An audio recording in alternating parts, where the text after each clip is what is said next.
really makes you stop and think. Somewhere between half and a whopping 90% of what a doctor figures out about your health can come just from you telling your story, your medical history. Hmm. That initial check carries so much weight. It begs the question, doesn't it? What exactly is this history and physical exam, and why is it such a critical part of, well, understanding what's going on with your health? That's the core of what we're exploring today. Yeah, Yeah, it's easy to see the history and physical as just, another routine step at the sure, doctor's. your checklist. But as the research we've looked at shows, it's actually a very powerful way of thinking and understanding. It's a cognitive tool, as they call it. A cognitive tool. So more than just a checklist. The source material we're diving into looks at this from the perspective of um, how we learn and understand things. Right. It's about how these common medical practices actually structure knowledge and how we share it. Precisely. And for you listening, this isn't just about medicine. Think about any situation where an expert needs to gather information and, make sense of complex issues. Okay. The history and physical offers a surprisingly insightful model for how that happens. So our goal in this deep dive is to really understand the history and physical, Hmm.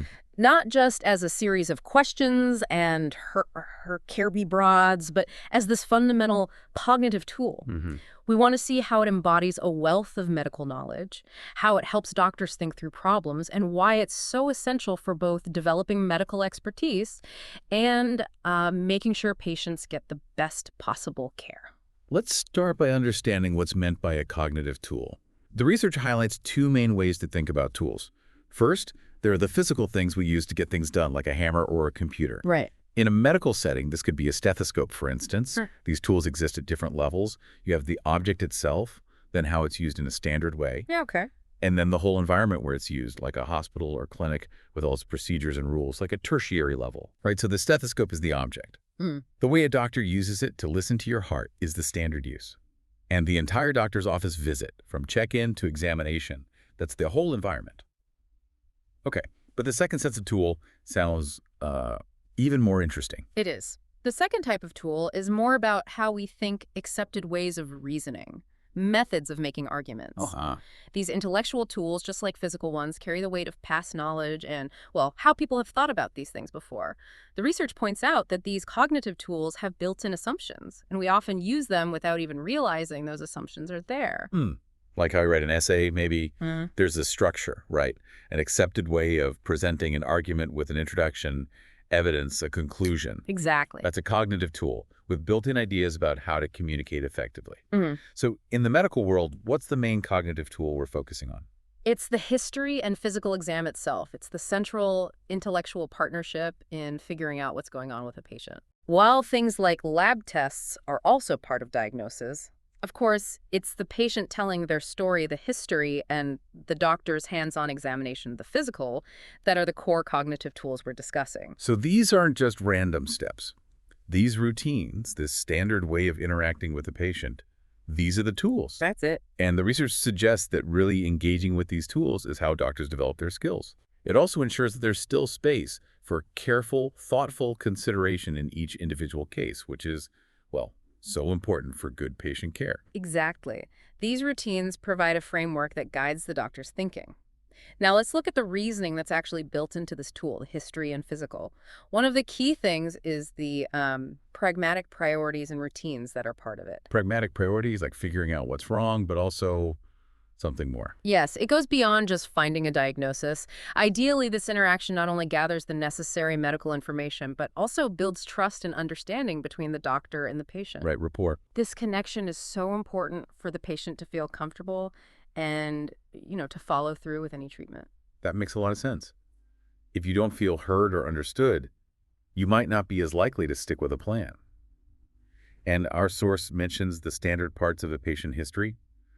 Things like the main reason for the visit, details about the current problem. Chief complaint, present illness. Yeah, past health issues, family history, and social factors.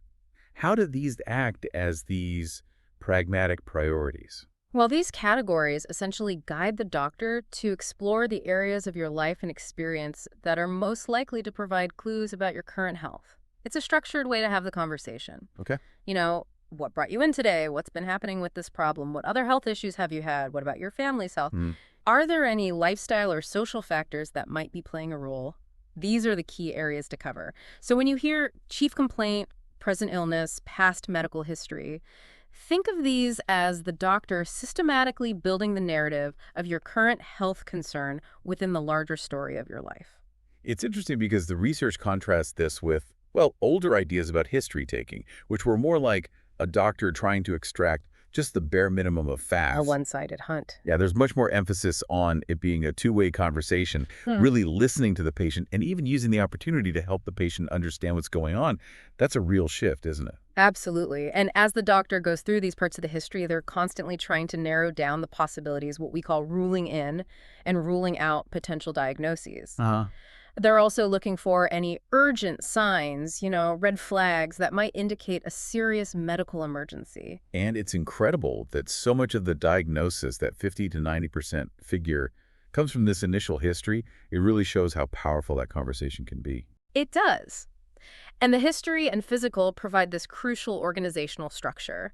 Even if a doctor is initially unsure what's going on, it gives them a framework to follow. A roadmap. Yeah, a way to keep track of the important details and to share that information with other medical professionals if needed.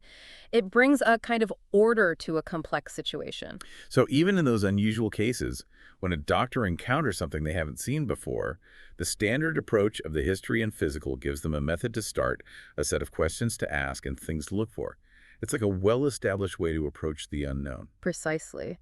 And the research details the specific things doctors pay attention to when you describe your symptoms, like location, quality, quantity, timing. Where it hurts, what it feels like. Exactly. Setting associated manifestations, what makes it better or worse, all those details.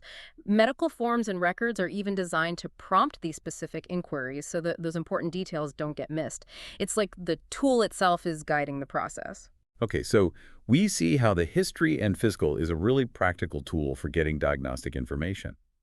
But the source also points out the ethical considerations that are part of this process. It's not just about getting the right answer. It's about how we interact with the patient. This is a really important point. Basing a diagnosis on the history and physical reflects a core ethical idea. Balancing the general medical knowledge we have, the universal, you could say, with the unique experience of each individual patient, the particular. Universal in particular. Yeah. A key idea here from Toulmin, actually, is that a doctor needs to see you both as someone with a particular condition, a case, and as a unique human being, a person with your own story and circumstances. You can't just be one or the other. That makes sense. You're not just a collection of symptoms, you're a person. Exactly. And the routines of the history and physical, the questions asked, the way information is gathered, these help highlight both the common patterns of illness and how those patterns show up uniquely in each person. It pushes the doctor to consider both perspectives. It kind of eases that tension between the general and the specific. And it's not just the doctor's side, right? The way the history and physical is structured also influences how the patient shares information. For sure. It creates this space where patients feel comfortable talking about very personal and sensitive aspects of their lives and their bodies. It's like the structure of the medical encounter itself makes it okay. It legitimizes asking and answering these kinds of intimate questions. Yes. Research has shown how patients essentially give the doctor permission, grant access to ask and examine them in ways that would be completely inappropriate in almost any other social situation. The established routines create a safe and necessary space for this exchange, a unique meeting ground. So we've seen how the history and physical is a cognitive tool with both practical reasoning and ethical considerations built right in. Now, how does thinking with this tool involve more than just the individual doctor? How is it a distributed activity? Right. The influence of the history and physical goes beyond just one doctor's brain. It plays a role in how individual doctors develop their skills and empathy, and also, crucially, in how the entire medical team works together and interacts with the patient. Let's talk about the individual doctor first.